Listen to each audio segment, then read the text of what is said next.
नमस्कार दोस्तों, मेरा नाम डॉक्टर अंकुर सिंघल है और मैं जॉइंट रिप्लेसमेंट सर्जन हूँ रामकृष्ण केयर में। आज मैं आपसे अपना दूसरा वीडियो शेयर कर रहा हूँ। पहले वीडियो में मैंने आपको बताया था आर्थराइटिस के बारे में। अब दूसरे वीडियो में मैं आपको रोमेटॉइड आर्थराइटिस, जिसको हिंदी में गठियावात कहते हैं, उसके बारे में बताऊंगा। जैसा मैंने आपको बताया था पहले वीडियो में, और आर्थराइटिस दो प्रकार का होता है कॉमनली या मूलतः। एक होता है ऑस्टियोआर्थराइटिस, जिसको हिंदी में संधिवात कहा जाता है, जो उम्र के साथ साथ होता है, और एक होता है गठियावात, जो कि कम उम्र में होता है।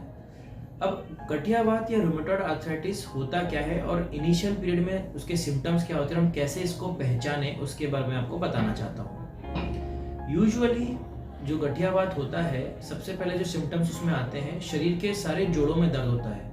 कॉमन जॉइंट्स जो उसमें इन्वॉल्व होते हैं वो तो है हाथ पैर की उंगलियां, एड़ी, कोहनी, शोल्डर्स, और सबसे कॉमनली इन्वॉल्व होते हैं दोनों घुटने या फिर कूल्हे। तो मरीज जब सबसे पहले इसको सिम्टम स्टार्ट होता है वो होता है कि शरीर के सारे जोड़ों में दर्द होता है। दूसरा मेजर सिम्टम होता है सुबह सुबह अकड़न। जब मरीज उठता है सुबह तो उसको करीब आधे से पौन घंटा अकड़न होती है जोड़ों में, या स्टिफनेस होती है। अगर आपको ये सब सिम्टम्स हैं तो डेफिनेटली आपको जॉइंट एक्सपर्ट को दिखाना चाहिए, इसको इग्नोर नहीं करना चाहिए। अब गठियावात और ऑस्टियोआर्थराइटिस या संधिवात में डिफरेंस ही यही है कि गठियावात में शरीर के सारे जोड़ इन्वॉल्व होते हैं, ऑस्टियोआर्थराइटिस में ज्यादातर घुटना इन्वॉल्व होता है या कूल्हा इन्वॉल्व होता है। अब गठियावात होता क्यों है? गठियावात एक जेनेटिक बीमारी है। आपके शरीर में कुछ ऐसी एंटीबॉडीज होती हैं जो शरीर के जोड़ों को खराब करती हैं, और अगर उसका सही समय पे इलाज ना करें तो आगे चल के जोड़ को पूरा खराब भी कर सकती है। इसलिए मैं अपने मरीजों को बोलता हूँ, अगर आपको ऐसे सिम्टम्स हैं तो आपको जल्दी ही डॉक्टर्स को, ऑर्थोपेडिक सर्जन्स को या एक्सपर्ट्स को दिखाना चाहिए।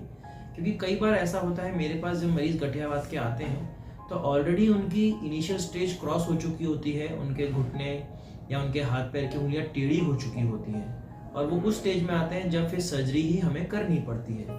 तो मैं ये कहना चाहता हूँ कि अगर आप इनिशियल स्टेज में आएंगे और हम कुछ दवाइयाँ स्टार्ट कर सकेंगे तो जो ये आर्थराइटिस का प्रोग्रेशन है या आपके जोड़ जल्दी घिस रहे हैं, उसको हम रोक सकते हैं। तो ये बहुत सावधानी और ध्यान रखने वाली बात है कि गठियावात के मरीजों या जिनको ऐसे सिम्टम्स हो रहे हैं, उनको जल्दी एक्सपर्ट्स की ओपिनियन लेनी चाहिए।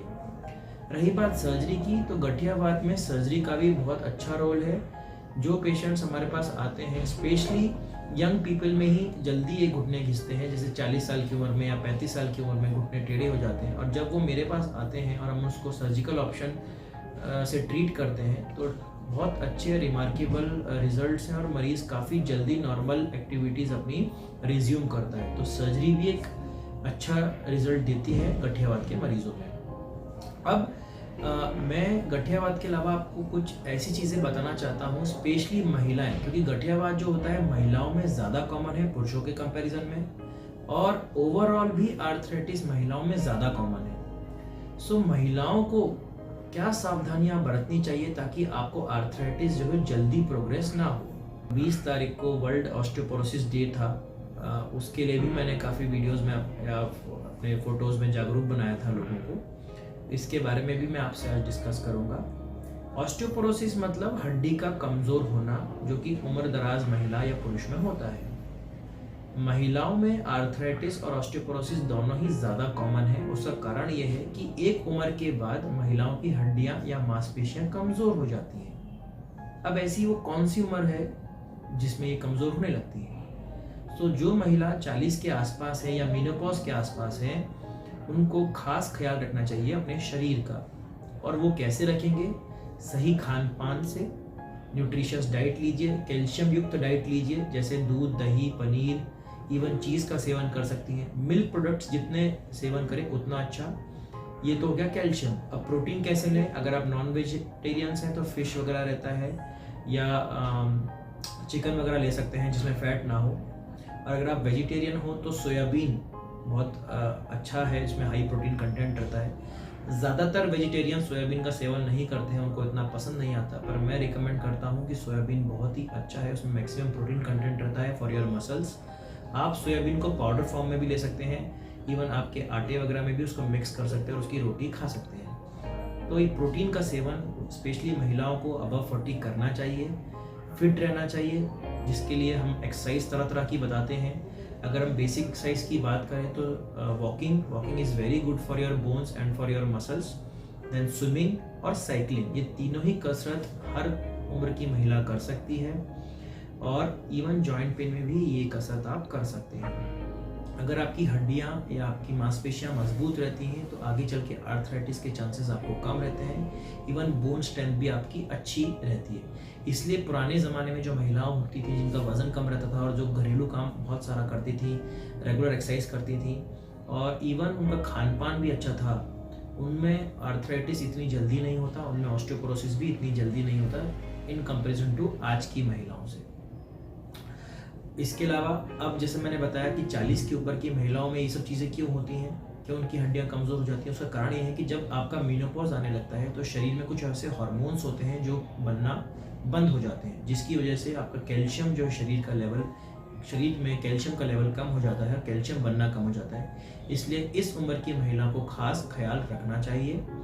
अगर आप अभी से अपना ख्याल रखेंगे, स्पेशली इवन मैंने देखा है कि कई महिलाएं होती हैं 40 के आसपास, हार्मोनल इम्बैलेंसेस होते हैं, किसी को थायराइड हो जाता है जिसकी वजह से उनको वज़न बढ़ने लगता है, तो ये भी बहुत कॉमन चीज़ है जो महिलाओं में होती है। इसलिए ये एज ग्रुप बहुत ही स्पेसिफिक है और बहुत ही ध्यान रखने वाला है। अगर आप ये एज ग्रुप में अच्छी तरह अपने शरीर का ख्याल रखते हैं तो आपको chances of arthritis and osteoporosis कम रहते हैं। जितना आप अपने शरीर का ख्याल रखेंगे उतनी ही बीमारियां आपको कम रहेगी।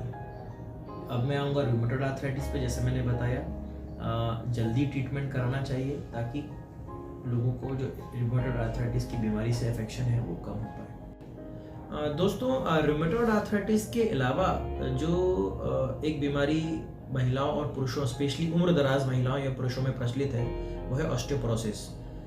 2 दिन पहले 20 अक्टूबर को वर्ल्ड ऑस्टियोपोरोसिस डे मनाया गया था, जिसमें वो उसके बारे में मैं आपसे चर्चा करना चाहता हूँ कि कैसे हम ऑस्टियोपोरोसिस को जो है टाल सकते हैं या क्या करना चाहिए।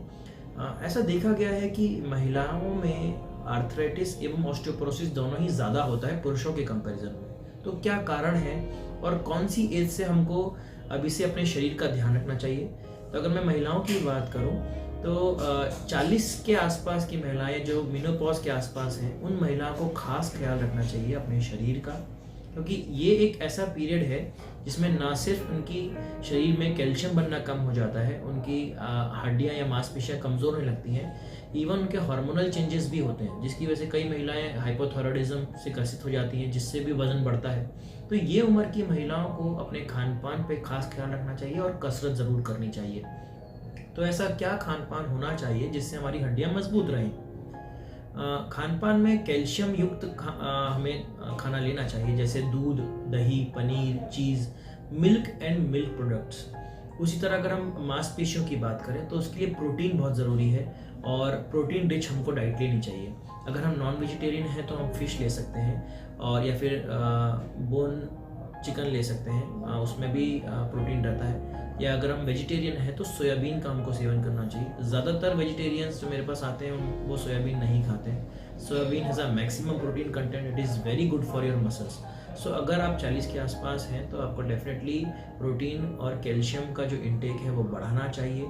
एंड बेसिक एक्सरसाइज जो आप कर सकते हैं, हाउस वाइफ हैं वो भी, या वर्किंग वुमेन है वो भी, एक मोस्ट बेसिक एक्सरसाइज जो मैं रिकमेंड करता हूँ वो होता है ब्रिस्क वॉकिंग। अगर आप पतले हैं तो जॉगिंग कर सकते हैं, या अगर वजन ज़्यादा है तो आप वॉकिंग करें। Walking is a very good exercise, not सिर्फ नॉर्मल पेशेंट्स में, इवन जॉइंट पेन के पेशेंट में भी आप वॉकिंग कर सकते हैं। सेकेंड एक्सरसाइज होती है स्विमिंग, और थर्ड होती है साइकिलिंग। तो वॉकिंग, स्विमिंग, साइकिलिंग, ये तीनों ही कसरत आप अगर जॉइंट पेन से ग्रसित हैं या फिर 40 के ऊपर क्रॉस करें तो डेफिनेटली आपको करना चाहिए। मेक श्योर दैट आपका वजन ना बढ़े, बिकॉज जैसे मैंने बताया 40 के अराउंड जब हार्मोनल इम्बैलेंसेस होते हैं महिलाओं में तो थायराइड की प्रॉब्लम बहुत कॉमन है। तो ध्यान रखें कि आपका वजन ना बढ़े और आपका जो डाइट है वो भी अच्छा रहे। ये चीज़ करने से आपके जो जोड़ हैं घिसेंगे कम। इसके अलावा आपकी बोन्स की स्ट्रेंथ भी अच्छी रहेगी और ऑस्टियोपोरोसिस के chances over a later period of time कम रहेंगे।